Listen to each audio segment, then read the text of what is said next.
역사는 기록되는 것이 굉장히 중요하고, 그 다음에 또 중요한 건 이것이 사람들에게 교육되어져서 인식된다라고 하는 것이 굉장히 중요하다고 보여집니다.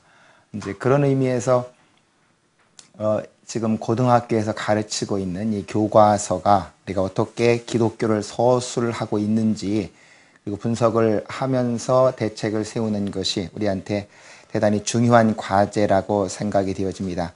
저도 여기 오면서 생각을 해보니까 아마 대한민국에서 교육받는 모든 사람들이 기독교를 제일 처음으로 접할 수 있는 기회가 어찌 보면 이 근현대사 교과서라고 생각이 되어졌습니다. 예수 안 믿는 분들은 기독교에서 들을 일들이 그렇게 많지 않죠. 아마 국민윤리 시간에도 가끔 예수님이 뭐 하셨는지 윤리적인 건 가르칠지 몰라도 대한민국에 기독교가 들어와서 무슨 역할을 했는지를 가르치는 건 아마 이 근현대사 교과서가 제일 중요한 역할을 하는 것 같이 보여지고, 그런 면에서는 아마 한국에 있는 고등학교를 다니는 모든 학생들이 기독교하고 만나는 첫 번째 장이라고 보여집니다. 그렇다고 하면 이제 이 교과서에서 기독교를 어떻게 소개하고 그들에게 각인시켜 주느냐 하는 건 대단히 중요하다고 보여집니다. 세상에서도 모든 것들도 첫인상이 대단히 중요하다고 그러는데, 특별히 예수를 안 믿는 학생들이 이 교과서를 통해서 기독교를 처음 만날 때 긍정적이고 좋은 인상을 받는다면 아마 그 다음에 기독교에 대해서도 훨씬 더 접근하기가 쉽게 되지 않을까 생각되어집니다.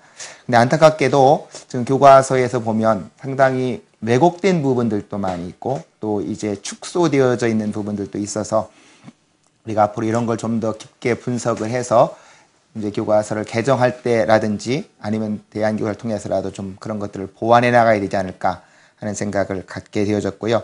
그래서 오늘 한번 그 분석을 같이 해보고자 합니다. 이제 우리가 잘 알다시피 여러분도 학교 다니셔서 다 기억하겠지만 옛날에는 국사교과서 하나밖에 없었습니다. 이것이 이제 6차 교육과정, 해방 후부터 쭉 바뀌어온 것이 6차 교육과정까지는 국사교과서에서 모든 걸 다 가르쳤는데, 이제 7차 교육과정이 시행되면서부터 국사교과서는 개항이 되기 이전, 그러니까 뭐 구체적으로 말한다면 1876년 이전이죠. 강화도 조약을 맺기 이전까지 부분은 국사교과서에서 가르칩니다. 지금도 국사교과서는 한 권의 책으로 교과부에서 만듭니다. 그러니까 지식과학부인가요? 교육과학부. 예, 교육과학부에서 일단 한 종류로 만들어서 똑같이 교육을 시키고 고등학교 1학년 때 공통 과목으로 배웁니다. 그리고 이제 1876년 개항 이후부터 지금까지 부분을 이제 7차 교육 과정에서는 띄어내서 이름을 근현대사라고 규정을 했고, 그리고 이제 거민정 교과서로 제작을 하고 있습니다. 그 거민정 교과서로 제작하게 된 배경은 국사 교과서로 해서 가르치다 보니까 너무 역사 인식이 획일화된다. 그러니까 모든 사람들이 너무 똑같은 내용만 배우게 되어지고, 그러다 보니까 어떤 다양한 역사적 접근이 어렵고, 또 학생들에게 다양한 학습 동기 유발을 하기가 어렵다라고 하는 이런 교육적인 여러 가지 이유 때문에 이제 그것을 거민정 교과서로 만들었고, 지금 현재 6종류의 거민정 교과서가 사용이 되고 있습니다.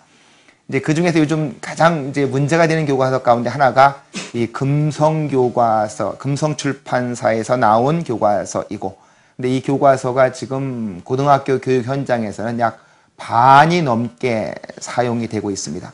그렇게 된 것이 아마 전교조하고 연관이 되어져서 이제 그쪽의 사람들이 그걸 다 채택을 하면서 많이 사용되고 있고, 나머지 5종류가 이제 한 50% 정도 이렇게 사용이 되어지고 있습니다. 근데 이렇게 6종류의 거민정 교과서가 고등학교 2학년, 3학년에서 이제 선택 과목으로 되어져서 학생들에게 교육이 되어지고 있습니다. 근데 이 교과서들이 집필이 되어지는 것을 보면 이제 거기서 가장 중요한 건 그 사관의 문제겠죠. 역사를 어떻게 서술할 것이냐 하는 그 사관의 문제가 가장 중요하다라고 보여지는데요. 그래서 제일 먼저 제가 살펴보려고 하는 건 이 6개 교과서들을 저술하고 있는데, 물론 그 6개 교과서가 그 필자들에 따라서 개인적인 또 차이가 있습니다만 공통적으로 존재하고 있는 두 가지 사관이 있는데, 하나는 소위 민족사관이라는 것하고 하나는 내재적 발전 사관이라고 하는 것입니다. 우리가 이름만 들어도 기억할 수 있듯이 이렇게 민족사관하고 내재적 발전사관이라고 하는 것은 민족의 가치를 중요하게 여기면서 결국 우리 민족이 내재적으로 역사를 발전시킨다라는 가치를 중요하게 평가하려고 하는 것이고요.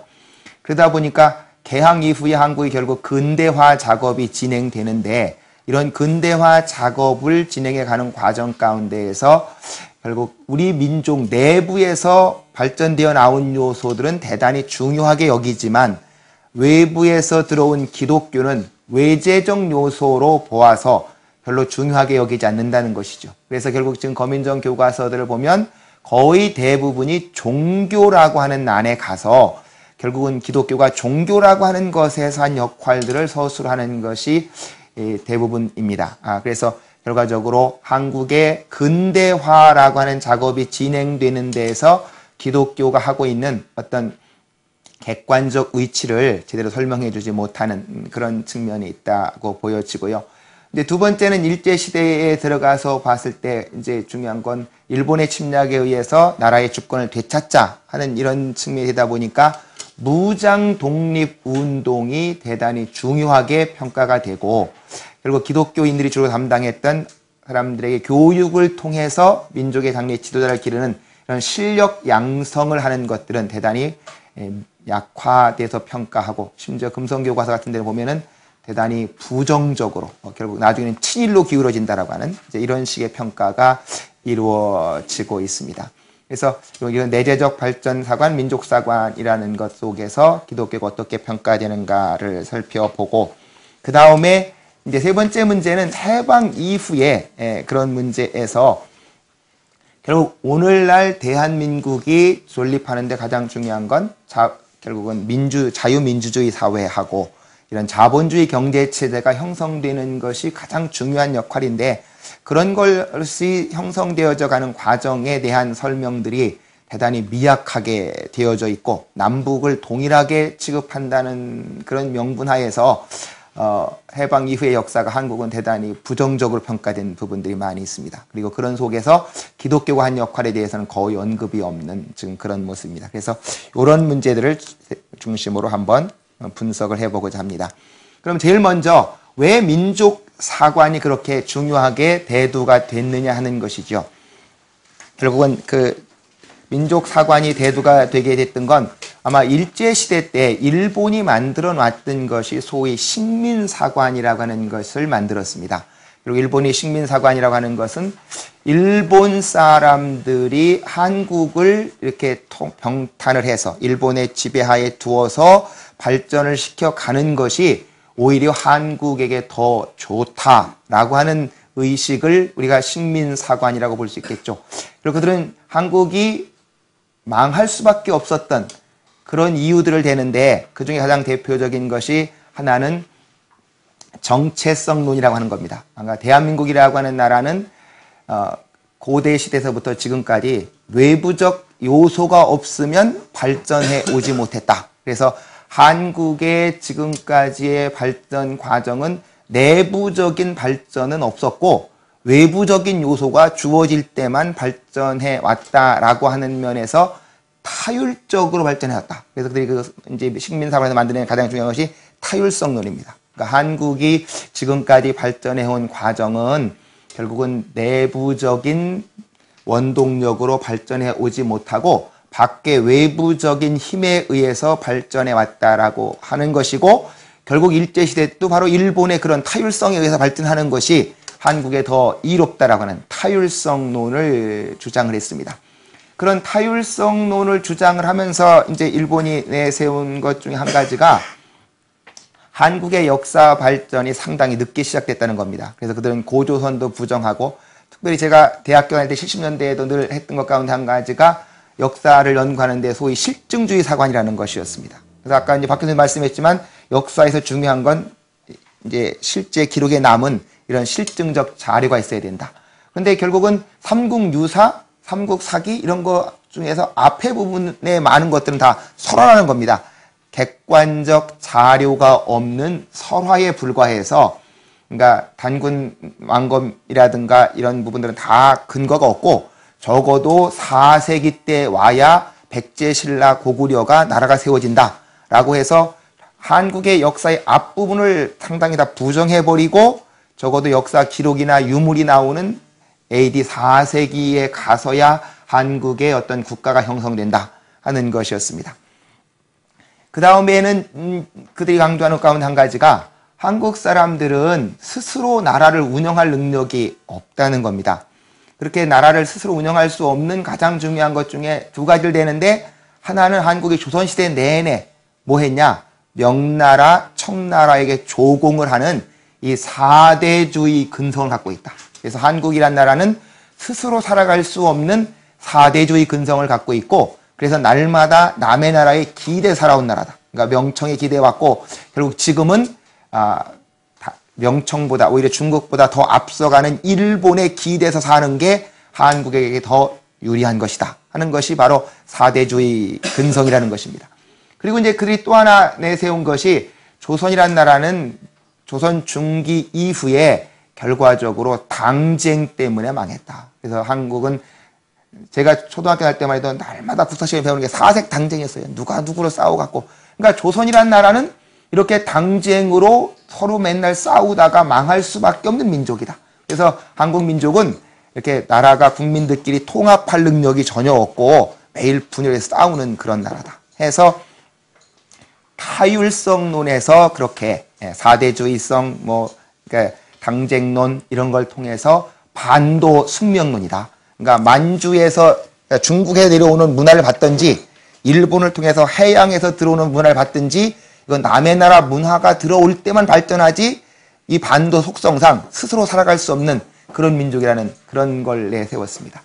그리고 정체성 이론이라고 하는 것은 이제 소위 마르크스 이론을 가져오는 거죠. 마르크스 이론을 해서 고대 노예제, 중세 봉건제, 근대 자본주의로 가는데, 일본은 소위 중세 봉건제를 거쳤다는 겁니다. 그리고 명치 유신을 통해서 중앙 집권 국가로 발전했는데, 조선이라고 하는 나라는 옛날부터 한 번도 중세 봉건제로 가본 적도 없다. 그러니까 조선이라는 나라는 옛날부터 고조선 시대부터 조선 시대까지 결국은 고대 노예제 사회에 머물러 있고, 왕조 교체라는 건 지배계층의 바뀜 뿐이었지 사회의 질적 발전을 담보하지 못했다 하는 것이 바로 정체성론이었습니다. 일제시대가 이제 그렇게 계속 역사를 가르쳐 왔고, 해방 후에도 이제 그런 역사가 가르쳐 온 것이죠. 바로 이런 역사를 극복하자고 나선 것이 이제 박정희 대통령 시절이었습니다. 그래서 이제 이 5공화국 시절에 들어오니까 박 대통령이 소위 우리 민족이 주체적으로 역사를 이해해야 된다 해서 등장한 것이 이제 민족사관입니다.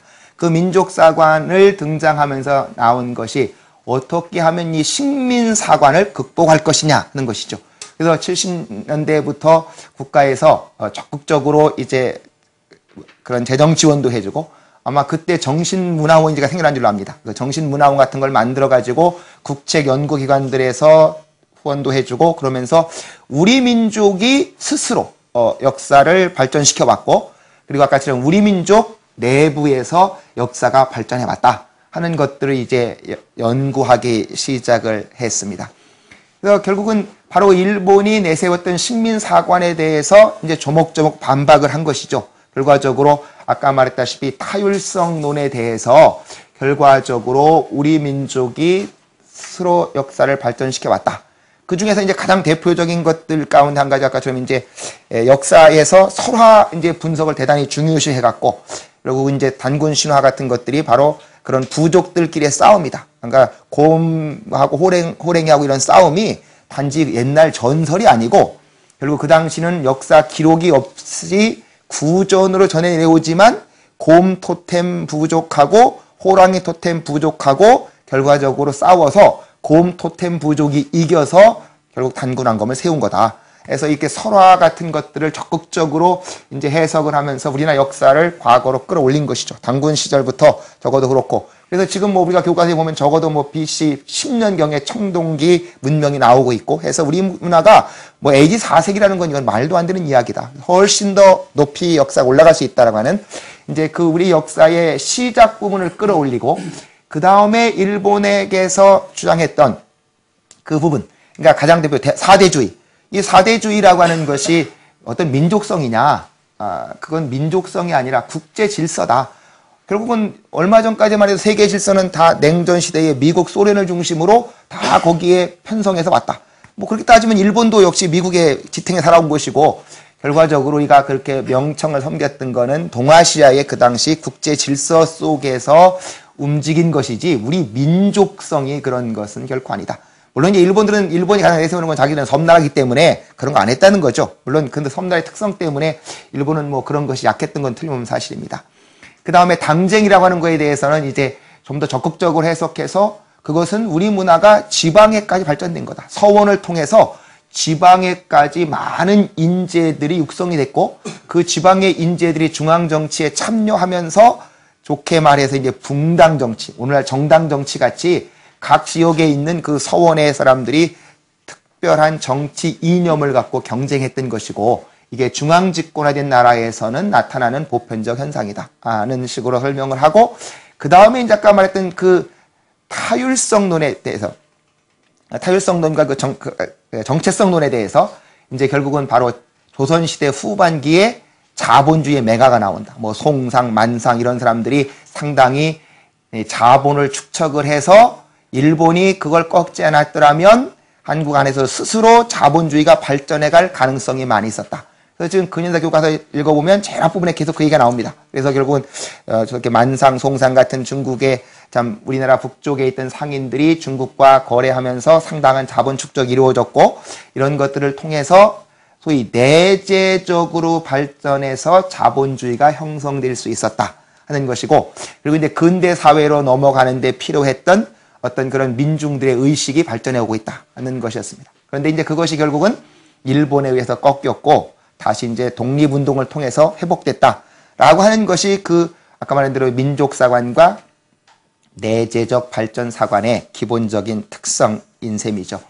이것이 이제 70년대의 바로 그래서 아까처럼 민족주의 사관, 내재적 발전사관이라고 하는 것이 대두된 배경이고, 이제 그런 가운데서도 우리가 한국교회사 연구도 대표적으로 보면 바로 이제 민경배 교수님이 소위 이제 한국의 교회 역사를 그렇게 앞에 있던 백낙준 박사님의 선교사관을 극복하고 어떤 민족사관에 의해서 한국 기독교회사를 썼고, 거기서 이제 그분이 소위 민족교회론 같은 것도 등장하게 되는 것이 아마 그런 배경하고도 연관되어 있다고 보여집니다.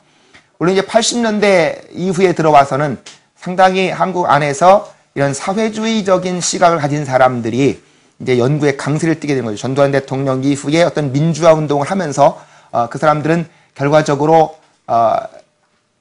우리 민족이 내부적으로 어떤 사회혁명을 통해서 민주화 운동을 해야 된다 하는 것을 강조하기 시작했고, 그런 분들이 이제 주목하기 시작한 것이 일제시대부터 소위 사회주의 계열 운동의 독립운동이었습니다. 그래서 독립운동 가운데서도 민족주의적 계열의 그런 독립운동보다는 사회주의 계열의 독립운동을 더 주목하고 많이 연구하고, 그리고 해방 이후까지 계속 내려오는 데 있어서 그런 사람들의 역할을 중시하는 이제 그런 움직임들이 많이 등장을 했던 거죠. 그래서 결국 70년, 80년대에 들어와서는 그런 사회주의적인 계열에 서 있는 사람들이 소위 독재 정권에 맞서는 민주화 운동을 하려는 그런 것 속에서 결국 그런 사회주의 계열의 독립운동 내지 사회주의 계열의 그런 속에서 민중이 역사의 주체가 되어야 된다 하는 움직임이 많이 등장을 했습니다.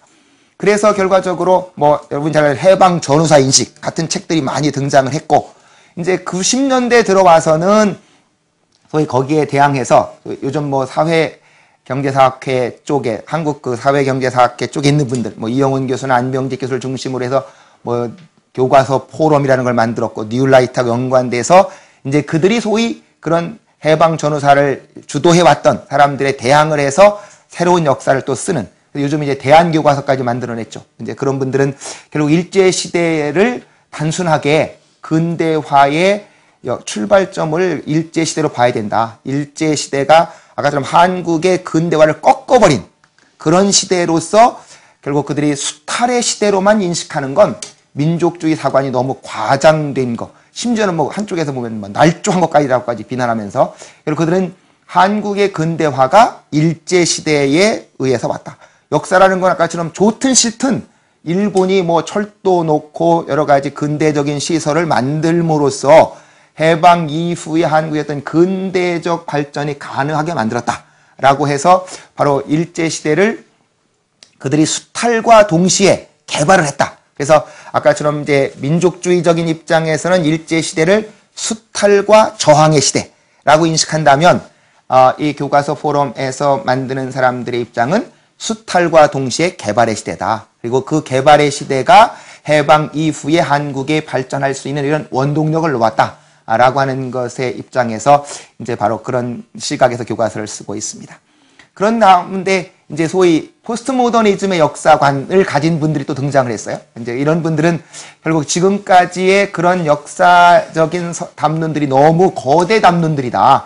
그래서 결국 사람은 사는데 어떤 민족만에 사는 거 아니고 자기 개인의 삶이 어떤가를 살펴보아야 된다. 그래서 일제시대의 그런 것들도 단순하게 민족적 가치로만 다 평가할 수 없다. 그래서 일본의 일제시대의 다양성을 평가해야 된다 해서 민족주의적인 것들을 극복하려고 하는 이 포스트 모더니즘적인 그런 상황까지 요즘 등장을 해서 나오고 있습니다.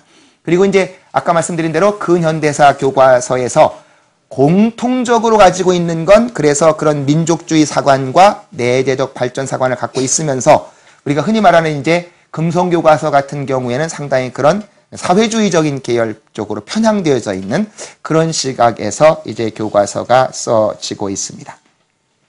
그러면 이 교과서들 어떻게 구성되어 있는가를 보면은요, 이제 교과서가 네 부분으로 되어 있습니다. 그 큰 단원을 보면 하나는 이제 근대 사회 전체 성격이 어떠냐 하는 것이고, 두 번째는 이제 한국의 근대 사회 전개해서 1876년부터 1910년까지 역사, 그 다음에 3단원은 민족 독립운동의 전개에서 일제시대, 그 다음에 4단원은 현대사회 이해해서 4단원으로 나눠서 설명을 하고 있습니다. 1910년부터 해방 때까지, 일제시대를, 이제 일제시대라는 말을 전혀 안 붙이고 여기서는 교과서 이름을 뭐라고 했는가 하니까 민족 독립운동의 전개라는 제목에서, 그러니까 일제에 대해서 우리 싸우는 거 우리 쪽에서 이해하자 하다 보니까 일제에 관한 얘기는 거의 없고 우리가 어떻게 싸웠냐 하는 이제 이런 쪽에다가 포커스를 맞춰서 를 이제 현대 사회의 이해라고 되어 있습니다. 현대 사회의 발전, 현대 사회의 발전이라고 해서 4개 단원으로 나눠서 설명을 하고 있습니다. 네 번째는 언제예요? 그러니까 1단원은 총론이죠. 1단원은 총론이고 지금 말한 대로 그 3개가 3단원으로 이제 하부 구조인데, 이제 가장 문제가 되는 것이 우리가 본다면 아까 그 총론, 그 근대 사회를 어떻게 이해할 것인가 하는 그 부분에서는 기독교에 관한 말이 한마디도 없습니다. 그러니까 이 한국의 그 1876년 이후에 한국에 가장 근대화가 됐는데, 근대화가 된 것에 대해서 아까처럼 우리 민족 내부에서 어떻게 근대화돼 갔냐, 우리 민족이 어떻게 했냐는 역할만 설명을 하지, 기독교라든가 이런 외부적 요소에 관한 얘기는 총론에서 아무 말이 없습니다. 아무 말이 없고, 아까처럼 우리 민족이 주체적으로 어떻게 발전할 수 있었는데 일제에 의해서 좌절됐다가 해방이 어떻게 회복됐느냐 하는 쪽에서만 설명하지, 그 총론 부분에서는 기독교에 관한 언급이 한마디도 없습니다. 그러니까 외부적인, 이제 기독교라는 거 말대로 외부적 요소니까 그런 것들은 아예 없다. 그래서 우리가 이제 정말 아까처럼 근대화라고 하는 이 총론을 살펴볼 때 국사에서 보면은요, 뭐 삼국시대라든가 고려 때, 조선시대 때 다 보면 새로운 시대로 나갈 때는 그 사상적 토대를 다 뭐가 제공했다고 설명하는가 하면 불교나 유교가 했다는 것이죠. 결과적으로 부족 국가 단계에서 중앙 집권 국가로 갈 때, 뭐 우리가 흔히 신라 시대 때 2차돈이 순교하면서 가는 게, 그리고 그런 부족 국가 단계에서 그걸 넘어서 한 나라로 통합시킬 때 불교라고 하는 것이 들어오면서 그런 역할을 한다는 겁니다. 조선시대에도 결국은 새로운 나라를 세우면서 그들이 그 새로운 나라를 세우는데 필요한 이데올로기를 다 어디서 제공받았습니까? 결과적으로 성리학이라고 하는 걸 통해서 했다는 것이죠. 그런 새로운 사상을 받아들여서 새로운 나라를 세워가는 토대를 만들었는데, 그러면 아까처럼 이 개항 이후에 1876년 이후에 한국의 근대화라고 하는 것을 우리가 이해할 때 이것이 우리 민족 내부에서도 물론 있었겠죠. 그러나 그럼에도 불구하고 결과적으로 그 우리 민족 내부에서 일어난 것도 아마 중국을 통해서 들어온 어떤 서양 문화 영향이었을 겁니다. 우리나라는 뭐 결국 유교 문화 속에서 철저한 신분제 사회였었고, 그런 신분제 사회를 깨고 넘어가는데 그런 외부적 요소가 있을 텐데, 더 나아가서는 결국적으로 기독교를 통해서 들어오는 어떤 서양의 남녀 평등 사상, 이런 것들이 들어오면서 그런 것들이 깨져나갈 텐데, 그런 부분에 대해서는 총론적 설명은 전혀 없다는 것이죠. 그러니까 이 근대화라고 하는 데 있어서, 물론 이 기독교는 개항한 이후에 국가가 채택한 종교가 아니었기 때문에 이제 그런 서술이 되어지라고 생각이 되어집니다. 과거에는 국가가 아예 의도적으로 그걸 채택을 해서 자기들의 그런 새로운 사상적 기반으로 삼았지만, 근대화가 되어지는 과정에서는 기독교가 서양 선교사들에 의해서 들어와서 종교로서 기능을 하면서 그런 역할을 감당했기 때문에 국가적인 차원에서는 거의 인정하지 않으려고 하기 때문에 근대화 역할 총론에서는 기독교 역할은 거의 언급되지 않고 있습니다. 그래서 결국 기독교가 나오는 부분은 그럼 어디서 나오냐 하는데, 이제 그 두 번째 단원이요, 개항 이후를 다루는 데 있어서 그 네 번째 부분에 가면 생활 모습이 어떻게 바뀌었냐 하는 것이죠. 이제 개항이 되고 난 다음에 생활 모습이 어떻게 바뀌었나 하는 모습을 설명을 하는데요. 이제 거기서 그 설명을 할 때 많은 경우에 이제 미국, 중국, 일본을 통해서 외국에 들어오는데, 그래서 많은 교과서들이 설명하는 게 기독교가 전례가 되어지고 선교사들을 통해서 서양 문화가 들어오면서 음식과 예절이 자리 잡았다라고 설명을 합니다. 이제 바로 금성교과서 이렇게 설명을 하고 있고요. 두산교과서가 가장 이건 많이 설명을 하고 있어요. 선교사들을 통해서 9페이지에 보면 나와 있습니다. 거기 보시면 9페이지에 보시면 이제 그 서양 선교사들이 들어와서 양장을 입어서 한복도 바뀌어간다. 이런 모습을 설명을 해서 여성들의 의복이 어떻게 바뀌어가나를 말하고 있습니다. 그러나 이렇게 금성교과서하고 두산교과서는 그걸 말하고 있지만, 다른 교과서는 기독교에 대한 영향이 아니라 그냥 서양 사람들이 들어와서 생활이 바뀌었다 하는 정도로 설명을 하고 있습니다. 그 다음에 가서 이제 가장 중요한 것은 이제 근대 문물이 수용되고 근대 문화가 형성된다 하는 부분에서 이제 결과적으로 기독교의 역할을 많이 설명을 하고 있습니다. 결국은 근대 문물이 형성되는데 가장 중요한 건 우리가 잘 아는 대로 근대 교육과 근대적인 이제 병원이 설립되는 것이겠죠. 근데 이런 부분에 관해서 이제 대부분의 교과서들이 다 설명하는 것이 이제 이 광해원 내지 제중원이 설립된 건데, 이제 이게 교과서들이 설명하는 모습을 보면 두 가지 모습입니다. 하나는 이 광해원을 세운 주체가 알렌이 세웠냐, 아니면 한국 정부가 세운 병원에 알렌과 이렇게 그 헤론 같은 사람들이 고용이 돼 있었냐 하는 건데,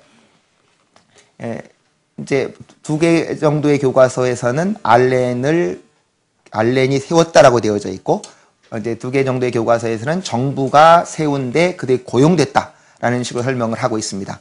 근데 그 한성순보라는 신문에 보면 정부가 그렇게 먼저 병원을 세우고 이렇게 알렌을 초빙했다라는 식으로 국가에서 설명을 하고 있어요. 그래서 이런 부분이 이제 좀 더 분명하게 좀 설명이 되면 좋겠다는 생각이 들어갑니다.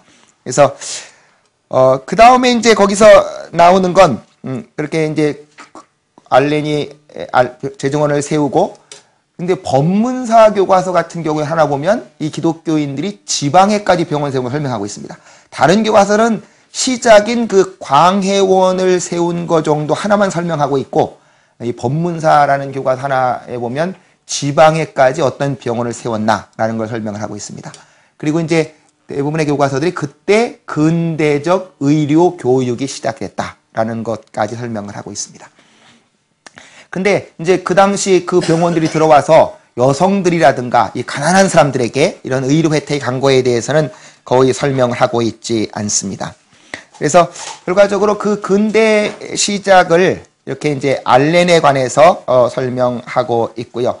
그 다음에 이제 중요한 건 그 언론기관에 관한 설명인데, 사실은 언론기관은 따지면 우리나라 아펜젤레나 언더우드가 다, 그 1897년에 조선 그리스도인 회보를 만들고, 언더우드는 바로 같은 해에 그리스도 신문을 만들었습니다. 근데 이거는 교과서 어디에도 나오지 않습니다. 국사 교과서, 이 근현대사 교과서 어떤 책에도 이들의 언론 활동은 나오지 않고 있어요. 다른 언론 활동들은 심지어 어떤 책에 보면 이완용의 내각 기관지인 대한신문, 뭐 대한협회 기관지인 대한민부 이런 신문들까지 소개를 하고 있어요. 이게 도표를 만들어 갖고. 근데 하여튼 간 이 언론 활동에 관한 하는 기독교에 관한 건 아예 설명이 어떤 교과서에도 없습니다. 그러니까 이건 아마 그들이 이 기독교가 언론 활동을 한 걸 모르는 건 아닌 것 같아요. 근데 뒤에 가보면 언론 활동을 통해서 이런 걸 홍보했다 하는 설명은 나와요. 이름은 없지만. 그러니까 언론 활동이 있다는 건 알고 있는데도 불구하고 전혀 하여튼간 그 신문에 관한 하는 도표에도 없고 본문에도 없고 아무 설명이 없습니다. 이제 근대 교육에 관해서는요, 이제 이게 금성교과서가 가장 이 왜곡이 심한 건데, 이제 그 우리나라에서 최초로 근대 교육관이 뭐냐 하는 게 이제 원산학사라는 걸 원산지방에서 만들었다는 겁니다. 근데 그건 아주 자세하게 설명해 놓고 이 밑에서 첨가 설명으로까지 설명해 놓고 있어요. 근데 우리나라는 그냥 학교가 언더우드 아펜젤레가 학교 세웠다는 한 두 줄 써놓고 그냥 지나가 버렸습니다. 그래서 금성교과서는 아까처럼 민족 주체성 이런 걸 강조하다 보니까 그 잠깐 있다가 없어져 버린 그 원산학사는 자세하게 설명하고 중요성을 부과시킨 반면에 선교사들이 세운 학교에 대해서는 한두 줄로 지나갑니다. 그러나 반면에 다른 교과서들은 뭐 상당히 그래도 충실하게 많이 설명을 하고 있습니다. 그래서 여러 그 학교들이 다 들어와서 세워진 학교들을 다 설명을 해놓고 있고, 그리고 중요한 것이 그 학교들이 들어와서 어떤 역할을 했느냐에 대해서 또 상당히 많은 설명을 하고 있습니다. 대부분의 모든 교과서에서 말하는 것이 그들이 성경과 영어를 비롯한 근대 학문을 가르쳤고, 그 다음에 민족 의식도 고취시켰다 하는 것들을 많이 말해 놓고 있고요. 그리고 그런 분들에 의해서 이제 서양의 문물이 소개될 뿐만 아니라 남녀 평등, 민주주의를 가르쳤다 하는 것도 설명을 하는 교과서도 있습니다. 그 다음에 어떤 교과서는 이제 우리가 뭐 흔히 말하는 술, 담배 먹는 것까지도 금지한 것도 설명하는 교과서들도 있고, 그래서 상당히 다른 교과서들은 그래도 근대 교육에서 이런 여러 개의 학교들이 세워지면서 그런 근대 의식 내지는 서양의 가치를 심어주는데 많은 역할을 했다라고 하는 것을 설명을 하고 있습니다. 그 다음에가 이제 문예와 종교의 그 새 경향에서 이제 기독교가 한 역할을 총괄적으로 설명을 하고 있습니다. 지금까지는 의료 부분, 지금 말했던 대로 그렇게 문화 부분, 교육 부분, 부분 설명을 했고요. 그리고 이제 제4단원 마지막에 가서 문예와 종교의 새 경향이라는 걸로 설명하는데, 이건 아까 말씀드린 이제 개항 후부터 1910년까지인데, 이제 여기서 금성교과서가 가장 개신교를 부정적으로 서술합니다. 그것이 뭐라고 말했는가 하니까 그 마지막 줄에 보시면요. 그러나 서양 종교의 이념은 전통적인 가치관과 충돌해서 민중의 반발을 불러일으키기도 했다. 특히 지나치게 복음주의를 강조해서 제국주의 열광과 일제 침략을 옹호하기도 했다. 이런 식으로 설명을 해서 심지어 기독교가 여기서 이게 지금 말하는 게 서양 선교사들 얘기인지 한국 기독교인들 얘기인지에 대한 구분도 없어요. 일단은 그냥 기독교 전체를 설명하면서 지나치게 복음주의를 강조해서 제국주의 열강과 일본 침략을 옹호했다. 이건 대단히 왜곡된 설명이라고 보여집니다. 더군다나 한국의 기독교인들이 일제 침략이나 제국주의를 옹호했을 리는 만만 노릇이고, 물론 선교사들도 그렇게 1910년 이전에는 그런 사람들이 거의 없다 그 말이죠. 그런데 일단 이 금성교과서는 이렇게 상당히 왜곡된 표현을 사용해서 기독교의 전체적인 역할을 부정적으로 서술을 하고 있습니다. 그러나 다른 교과서들은 뭐 그런 식의 왜곡은 거의 없고요. 아까도 말씀드렸지만 기독교가 들어와서 한 역할들에 대해서 상당히 긍정적인 서술들을 많이 하고 있습니다. 여기서 가장 많이 서술하는 것이 아까도 말씀드렸지만 그런 민중들의 근대적 정치, 사회 의식을 크게 향상을 시켰고, 그다음에 가장 또 하나 중요한 것이 외국의 그 침략에 대해서도 아까도 말씀드렸지만 그 언론 활동에서는 아무 말을 않는데요. 여기서는 그렇게 설명을 하고 있습니다. 거기 12페이지 위에 보시면 그 법문사 교과서 이렇게 설명을 하는데 거기 보면 또한 교계 신문을 통해서 국가의 위기 상황과 외세의 침탈 현황, 구미 선진국들의 문물을 소개하는 계몽 활동을 전개했다. 이렇게 해서 바로 한 기독교 신문들이 그런 역할을 했다는 걸 설명하는데 아까 말한 대로 언론 활동에서는 전혀 말을 하고 있지 않는 상황입니다. 그래서 그 다음에 보면 심지어 이제 이런 개신교의 영향을 받아서 그런 사람들이 학교나 교회를 세워서 근대 의식과 민족 의식을 일깨우기도 했고 또 을사 보호조약 이후에는 그런 비밀 결사 조직인 신민회를 만들어 갖고 독립운동한 것도 설명을 하고 있고 그 다음에 근대 청년운동을 전개했던 이런 YMCA 운동을 이렇게 소개하고도 있습니다. 그리고 이제 여기서 보면 기독교가 들어와서 한 가장 중요한 역할 가운데 하나가 우리가 성경을 통해서 한글을 보급한 건데요. 바로 여기서 그런 것들을 다른 교과는 잘 설명하고 있습니다. 그 성경을 한글로 번역을 해서 바로 그 한글 보급에 상당히 많은 영향을 미쳤고 그 다음에 남녀 평등 사상을 상당히 많이 보급을 했다. 물론 제도적으로 가보경장이라든가 독립협회를 통해서 계몽운동이 남녀 평등이 이루어졌지만 그것이 실제 삶 속에 파급되어 가는데 이 기독교 내지는 선교사들의 역할이 많이 있었다라고 하는 것들을 이렇게 잘 설명을 해주고 있습니다. 그 다음에 이제 이건 개항 이전까지의 모습이고요. 이제 개항 이후에서 1910년 이후 이제 여기는 아까도 말씀드렸지만 교과서 제목 자체가 일제시대라는 말이 아예 없고 민족 독립운동을 어떻게 전개했냐라는 제목을 달고 있습니다. 아까 말씀드렸다시피 이제 민족사관 내지는 내적 발전사관 입장에서 보니까 일본에 대해서 어떻게 민족 독립운동을 했는가 하는 것을 설명을 하고 있습니다. 근데 여기서 제일 앞에 나오는 것이 이제 그 민족 독립운동을 설명하는 부분에서 우리가 제일 많이 말하는 백오인 사건 내지는 신민의 사건 이런 것들을 설명합니다. 근데 이런 것들을 설명할 때 기독교하고는 전혀 관련시키지 않고 있어요. 여기서는 그냥 민족운동 내지는 애국계몽운동이라는 그런 시각에서만 설명을 하지 이것이 기독교하고 관련되어 있다는 설명은 전혀 하고 있지 않습니다. 나중에 뒤에 가면 기독교 활동을 소개할 때는 똑같은 사건을 놓고 말하면서 기독교라고 말하는데 독립운동, 민족운동이라는 카테고리에 묶어 설명할 때는 백오인 사건이나 신민의 사건을 그런 걸 말하면서 그냥 애국계몽운동 내지는 민족운동이라는 그런 범주에 넣어서 설명을 하고 있습니다.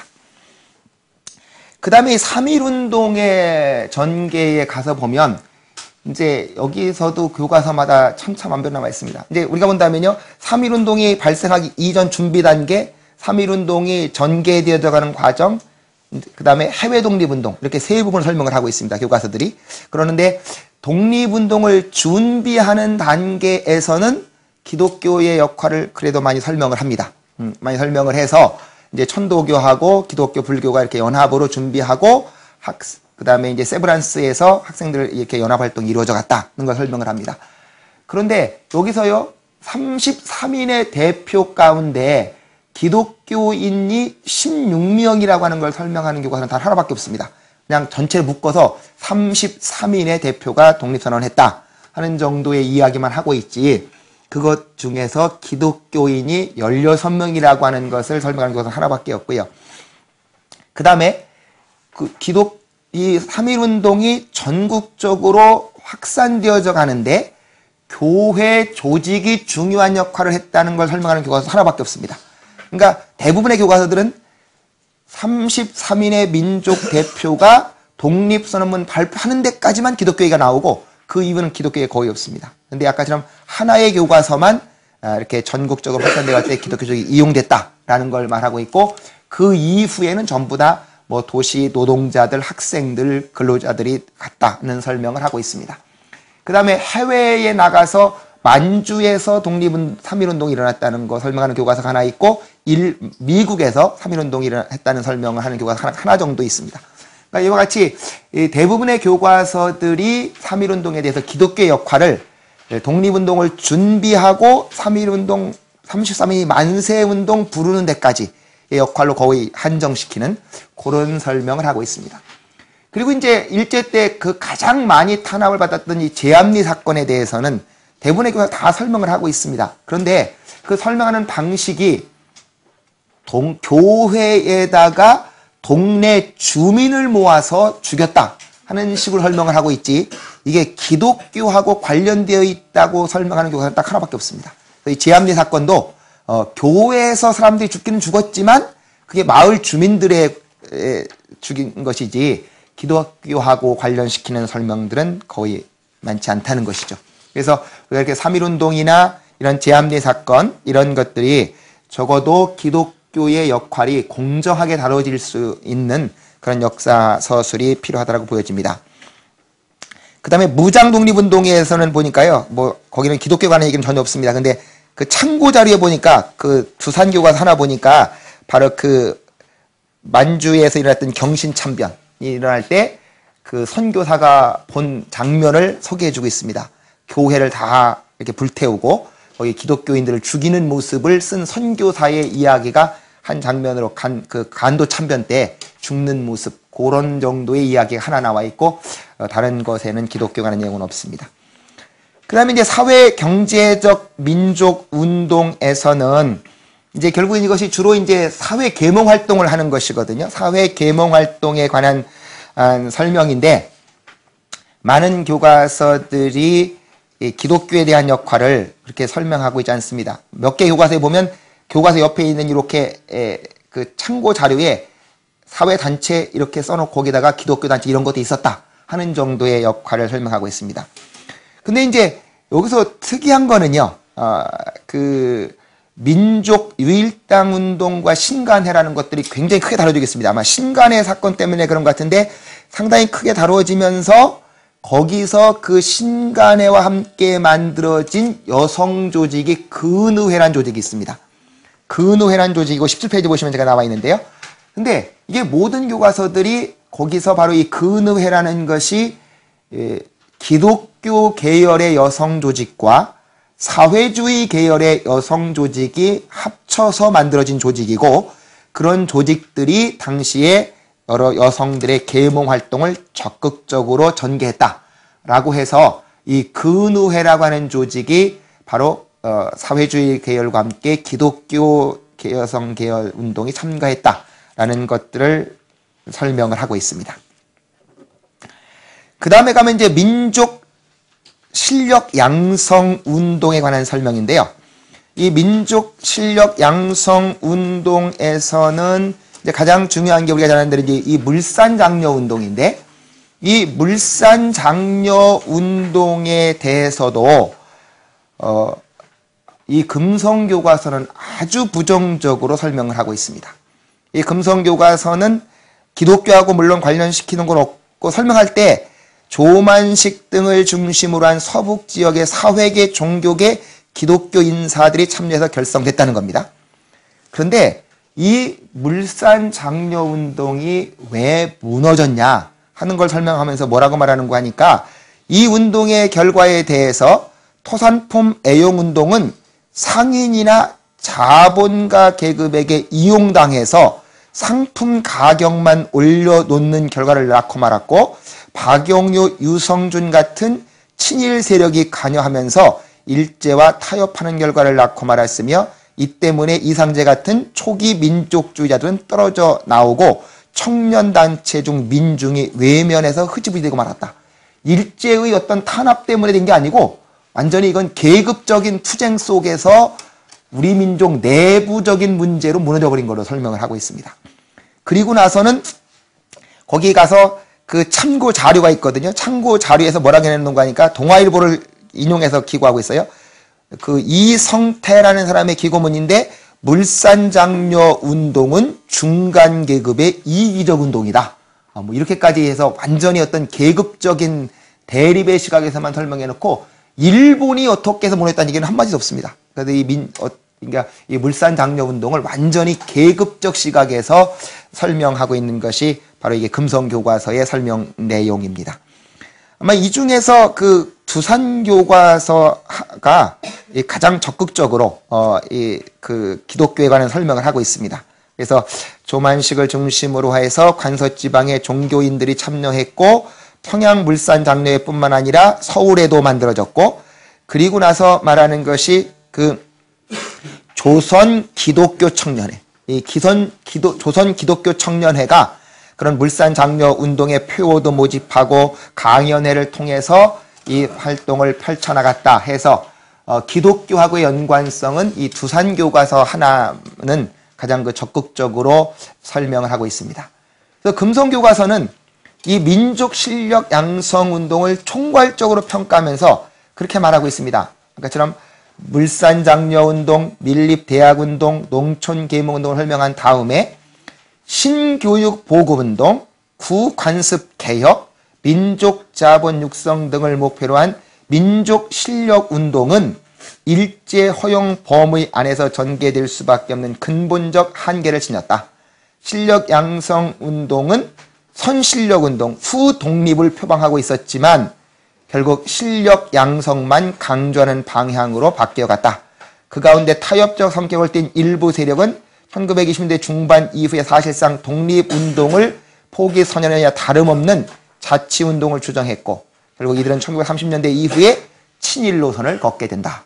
그러니까 해외에서 민족운동을 한 사람들의 그런 독립운동, 그리고 더 나아가서는 사회주의 계열에서 독립운동한 것은 독립운동을 적극적으로 표방했지만 결국 이 실력 양성 운동한 사람들은 다 결국 실력 양성 운동한다는 걸 표방해 내세우고 끝에 독립운동은 뒤에다 내세우다 점점 없어져갖고 친일 세력으로 가버렸다는 식으로 총괄 평가를 하고 맙니다. 그 다음에 이제 민족문화 수호 운동을 보면 이제 거기에서는 그 소위 일본에 의해서 어떻게 우민화 정책이 전개되는가를 설명하는데, 거기 앞에서도 역시 기독교 학교 폐쇄 운동을 설명하면서도 일제에 의해서 학교가 폐쇄됐다라고 말하지 그것이 기독교 학교라는 언급은 없습니다. 아까 말한 민족 운동을 설명하는 부분에서 그렇게 말하고 있어요. 뒤에 종교 운동 가면 또 설명을 합니다. 그래서 이 교과서의 움직임이 아까 말씀한 대로 민족 운동을 말할 때는 기독교에 관한 사실을 말할 때도 그냥 민족 운동이라고 설명하고, 그 나중에 뒤에 가서 종교에서 기독교 운동을 말할 때는 다시 기독교와 관련됐다고 설명하는 좀 이런 방식을 취해서 설명을 하고 있습니다. 그 다음에 일제 그 종교 탄압에 관해서는 바로 그 신민회를 해체하기 위한 그런 안학사건, 배고인 사건 해서 이것이 기독교 운동을 탄압했다라고 하는 것을 설명을 하고 있습니다. 그래서 여기 와서야 이 배고인 사건이나 안학사건, 신민회 사건 이런 것들이 기독교 운동이라고 설명되지 앞에서 아까처럼 민족 운동으로만 설명이 되어지고 있습니다. 그래서 결과적으로 이런 운동에 대해서, 그리고 이제 이 교과서에서 보면 그 종교 운동하고 그 두 가지가 중복되어지면서 그 설명이 좀 상당히 불분명하게 된 부분들이 많이 되어져 있습니다. 그 다음에 이제 가장 그 중요한 것은 아까처럼 그 교육과 종교 활동인데요. 여기 가서 일제시대 때 기독교 학교들이 한 교육 활동에 단 한마디도 없습니다. 오히려 서당 같은 걸 만드는 야학들은 민족 의식을 키웠다라는 그런 얘기들을 설명하는데, 거기 20페이지 위에 5-3 교육과 종교 활동을 말하는데, 교육 부분에서는 그 많은 기독교 학교들이 일제시대 때 한 거에 대해서 단 한마디도 설명들이 없어요. 다 지나가고 그냥 민족 의식을 키웠다라고 하는 그런 한국 사람들에 대한 교육 활동만 설명을 하고 있습니다. 그리고 나서 이제 종교 활동에 가서 이제 거기서 활동하는데 주로 이제 신사참배에 대해서 설명을 하고 있습니다. 근데 이 신사참배에 대해서도 뭐 많은 사람들이 기독교계는 신사참배를 거부해서 탄압을 받았다 하는 정도의 그런 설명만 하고 있고요. 몇 개 학교에서는 참 몇 가지는 그 보충 설명에 잠깐 설명하는 것도 있습니다. 그런데 아까도 말씀드린 이 금성교과서는 또 이것도 뭐라고 설명하는 거 하니까 금성교과서가 설명한 거를 보면 거기 제가 22페이지에 써놨습니다. 거기 보면은 이제 결과적으로 이걸 한 곳을 남장로교 선교회가 신사참배 거부 운동을 벌였고 그 지도자들의 일부가 체포 투옥되는 등 일제로부터 심한 박해를 받았다. 그 다음에 신사참배 거부 운동을 그렇게 남장로교 설명을 하고 거부 운동을 벌여서 투옥된 사람들이 남장로교 선교사들이란 얘기인지 그 지도자라고만 했어요. 남장로교 지도자들이라고 해놓으니까 한국 사람이라는 느낌은 잘 들어가지 않게끔 설명했습니다. 그리고 그 이후에는 그들이 얼마나 뭐 국방 헌금하고 이런 부정적인 것들을 쭉 설명했어요. 다른 교과서들은 그런 부정적인 얘기는 하지 않고 있는데 여기서는 이제 그것까지 다 설명을 해서 그런 설명들을 하고 있습니다. 그 다음에 이제 결과적으로 이 종합적으로 평가를 해보면 아까 말씀드렸다시피 이 역할에서 무장 독립 운동을 지나치게 중요하게 평가하고 실력 양성 운동은 상당히 변질되어 가는 운동으로 그렇게 평가를 하고 있으면서 그리고 기독교에 대한 그 평가가 교육 분야에 관한 설명은 또 전혀 없는 지금 그런 상황입니다. 그리고 일제의 그 신사참배에 대해서도 상당히 그 설명이 그 부족한 모습으로 되어져 있습니다. 이제 해방 이후로 넘어가면은요. 이제 해방 이후로 넘어가면 아까처럼 해방 이후의 부분에서는 기독교 설명한 게 딱 두 군데가 있습니다. 한 교과서가 소위 1970년대 민주화 운동을 할 때 민주화 운동을 한 제야 단체 중에서 그 진보적인 사람들 그런 설명한 곳이 한 군데 있고 나머지는 이제 현대 문화의 발전해서 종교라는 분야에 가서 기독교 간의 설명을 합니다. 근데 거기서도 금성교과서는 뭐 아예 종교 전체에 대해서만 설명해요. 그러니까 기독교 뭐 이렇게 나눠 설명하는 것도 없이 해놓고 앞에 부분에서 이렇게 좀 설명한 것들을 하고 나서 종교가 정권하고 유착돼서 이런 문제가 있다라는 그런 부정적인 얘기들을 한 3줄 정도 이렇게 설명하고 지나가고 있습니다. 그리고 이제 나머지 교과서 이제 법문사 교과서 같은 경우는 보면 이제 해방 이후에 1958년부터 도시 근로자들에게 기독교를 전파했다라는 식으로 설명을 해서 이게 보통 사람들도 참 알기 어려운 너무 어떤 지엽적인 얘기를 이렇게 설명해 놓는 경우도 있고요. 어떤 교과서들은 한국의 그 해방 이후에 미국에서 원조를 받았다고 생각해서 그런지 1960년대 이후에 가서야 기독교가 자립했다. 이런 식으로 설명하는 교과서도 있고요. 그래서 상당히 어떤 그 기독교의 역할들에 대해서 어떤 부정적인 역할만 이렇게 말하는 경우도 있습니다. 근데 몇 개의 교과서는, 2개 정도의 교과서는 50년대, 60년대 이렇게 쭉 설명하면서 그 중심적인 사건들을 또 잘 설명해 놓은 2개 정도의 교과서들도 있습니다. 그러니까 그렇게 해서 지금 해외 선교 운동회까지 나가는 것까지 이렇게 쭉 설명해서 50년대, 60년대, 70년대 그렇게 설명하는 교과서들도 두 군데 정도의 교과서들은 그 종교 부분에서이지만 기독교를 나눠 가지고 그리고 이제 우리가 소위 그 해방된 다음에 종교의 자유, 신앙의 자유가 주어진 게 헌법에 규정된 거를 설명하는 교과서도 단 하나 있습니다. 그러니까 해방 이후에 정교가 이렇게 나누어지면서 신앙의 자유가 주어졌다라고 하는 걸 설명하는 교과서 딱 하나 정도가 있습니다. 그래서 이 해방 이후에는 아예 교과서들이 한국의 역사를 소위 이 정치, 경제 중심으로만 설명을 하고 있고 이 종교들이 한 역할에 대해서는 거의 설명을 하고 있지 않은 역할이다고 말이죠. 그래서 우리가 지금 해방 이후에 기독교가 했던 특히 그 북한 공산 6.25 이후에 어떤 반공을 지키면서 민주주의를 지킬 수 있었던 그 원동력이 됐다든가 그 다음에 그러니까 이 교과서의 가장 문제가 해방 이후에 약간 좀 이승만 대통령이 정권을 세우고 하는 데 있어서 이게 어떤 자유민주주의 국가를 세웠다는 그런 설명보다는 이승만이 독재했다는 얘기만 잔뜩 나와 있습니다. 이승만이 독재했고 박정희 독재했고 한 이런 얘기만 나와 있지 해방 이후에 북한에는 공산 정권이 세워지고 남한에는 민주주의 정권 내지 자본주의 경제가 세워져서 발전했다는 이런 서술보다는 전체적으로 한국에 대해서 박정희 대통령의 서술한 거 보면 금성교과서 그래서 봤습니다. 헌법 위에 군림한 대통령 박정희라는 식이고, 새마을운동에 대해서도 독재 정권에 이용하는 그런 것이라는 설명을 해놨고, 북한에 대해서는 김일성 1인 체제를 구축해서 김정일 후계자로 만들었다는 걸 설명하는데 부정적인 얘기는 없어요. 독재라는 말 거기는 찾아보기가 힘듭니다. 이와 같이 이 교과서들이 해방 이후에서는 정치 중심으로, 정치, 사회 중심, 경제 중심으로 설명하고, 특별히 이렇게 남북의 관계에서 남한도 하나의 정권, 북한도 하나의 정권, 그리고 심지어 결과적으로 이승만 정권을 설명할 때 통일 정부를 세우지 못한 반쪽 정부라는 식으로 이런 설명, 이런 식으로 돼 있다고 말해서, 그러니까 이 해방 이후의 어떤 가치에 대해서 좀 더 확고하게, 우리가 남한이 자유민주주의 정권이고 자본주의를 세웠다는 걸 세워져 가고, 그리고 그런 정권이 세워져 가는데 기독교가 민주주의를 위해서 어떻게 공헌을 했고, 그런 그 자본주의적인 그런 것들이 발전해 가는 데 있어서 교회가 한 역할들, 그리고 그 산업화 과정 가운데에서 한국 사람, 농촌 사람 도시에 올라왔을 때 그들이 도시에 가서 정착하는데 어떤 교회가 했던 역할들이라든가, 통일운동에 대해서 한 역할들이라든가, 뭐 여러 가지 역할들이 있을 것 같은데 그런 역할들에 대해서는 거의가 이렇게 제대로 다루고 있지 못하다라고 하는 것입니다. 그러면 결론적으로 이제 우리가 그러면 이걸 어떻게 이런 것들을 극복해 나가야 하겠느냐 하는 것이죠.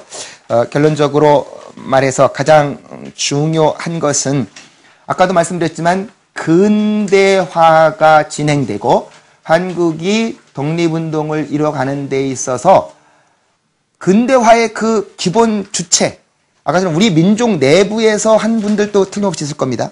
일본이 한 것도 있다면, 그렇다면 기독교가 서양에서 서양 문화를 가지고 들어오면서 종교적인 역할과 함께 바로 그런 근대화의 주체로서 했던 역할들이 분명하게 서술되어져서 아까 말씀드린 총론에서부터 기독교가 근대화가 어떻게 되어 있는가는 그런 기본적인 사관의 어떤 인식의 전환이 있어야 우리가 기독교의 제대로 된 위치가 정립되어질 거라고 생각되어집니다. 민족 사관 내지는 내재적 발전 사관으로만 설명하다 보면 기독교는 자꾸 외부적인 요소가 되어지고, 특별히 외국에서 들어온 종교로서의 어떤 서술밖에 안 되어지기 때문에 근대화의 주체로서의 어떤 기독교적인 것이 인정돼서 한국의 근대화가 내적인 요인과 함께 이런 외부적인 요인의 상호작용 속에서 갔다라는 것이 좀 더 설명이 되어지면 기독교가 올바른 자리에서 자리 잡혀질 거라는 생각을 해 보았고요. 그 다음에 두 번째로 이제 가장 중요한 것은 바로 이 축소 부분을 보완할 수 있는 그런 기독교의 어떤 대안적인 교과서들. 그러니까 아까도 여러 번 제가 말씀드렸지만은 각 교과서 설명을 읽어보면 너무 부분적으로 설명된 게 많다는 거죠. 제가 느낀 게 교과서 6개 교과서 내용을 다 합쳐놓으면 그래도 기독교의 종합적인 모습이 드러날 정도로 이게 다 부분 설명하기 때문에 이런 종합적인 설명이 가능한 어떤 그런 대안적인 교과서 같은 것들이 만들어지면 중고등학교 선생님들이 사실 가르치려고 해도 잘 알 수가 없고, 뭐 또 그분들이 찾기는 더 힘들 테니까 적어도 미션 스쿨 내지는 기독교 신앙을 갖고 있는 분들이라도 기독교를 제대로 가르치고 싶을 때 그렇게 가르칠 수 있는 그런 대안 교과서가 저술되면 좋겠다 생각이 들고요. 더 나아가서는 기독교 역사가들하고 아까 말씀드린 대로 일반 역사가들하고의 대화가 좀 많이 진전되어야 되겠다. 그러니까 이런 일반 역사가들도 그래도 아까 말씀드린 대로 기독교의 어떤 근대화의 역할을 좀 객관적으로 인정할 만큼 우리가 어렵지만 자꾸 그런 대화가 진행되어져서 그들이 쓰는 교과서에도 그런 내용들이 좀 더 자연스럽게 들어갈 수 있는 만큼 우리도 연구 역량도 만들어야 되겠고, 그들과 이런 대화의 채널들도 다변화시켜 나갈 필요가 있겠다 하는 생각이 들어갔습니다. 그 다음에 이제 가장 중요한 것은 제가 그래서 아까처럼 그분들이 쓴 교과서 내용 뒤에 참고 자료를 봤는데 아까 기독교에 대한 전문적인 연구서적은 하나도 없습니다. 그러니까 다 자기들이 쓴 일반 역사적인 교과서들, 책들만 참고해서 기독교에 관련된 부분들이 집필이 되고 있지, 적어도 기독교 계열에서 쓴 전문 서적이 창고 문헌 속에 하나도 들어가 있지 않다는 겁니다. 그것이 이제 어찌 보면 뭐 그분들은 자기들 나름대로 다 각 종교에 객관적으로 서술한다는 생각 때문에 그런지 모르겠습니다만, 그러다 보니까 아까 좀 상당히 기독교에 관한 역사 서술이 상당히 축소 내지는 왜곡되는 그런 모습이 아닌가 싶습니다. 결국 우리가 이 교과서에 대해서 가장 관심을 가져야 할 것은, 제가 서두에도 말씀드렸습니다만, 한국의 지금 중고등학교 학생들이 기독교 신앙을 하는 학생이 점점 줄어들고 있다고 말합니다. 그리고 안티 기독교 세력들이 점점 많이 생겨나는데, 물론 아까처럼 우리가 뭐 기독교 안에 있는 내부적 문제도 반성하고 고쳐나가야 되겠죠. 그러나 이 고등학교 교과서는 대한민국의 모든 학생들이 다 배우는 교과서입니다. 그런데 그런 아이들 가운데 기독교를 전혀 모르는 아이들이 이 교과서를 통해서 기독교를 접할 때 아까 말씀드린 대로 일제 침략을 옹호하고 제국주의 침략을 옹호했다라는 그런 식의 교육을 받으면 이건 뭐 신앙 차원 이전에 한국 민족에 오히려 해악을 끼치는 종교로 비춰질 수 있다는 것이죠. 그러니까 우리가 정말 이 교과서는 우리가 기독교를 좀 더 공정하게 서술하고 좀 더 종합적으로 서술을 해서 교육을 받는 2세들이 올바른 인식을 할 수 있고, 적어도 기독교가 했던 긍정적인 역할들이 저는 잘 교육이 된다면 오히려 이런 안티 기독교적인 성향들도 많이 오히려 줄어들지 않을까 하는 생각을 해보게 됩니다. 감사합니다.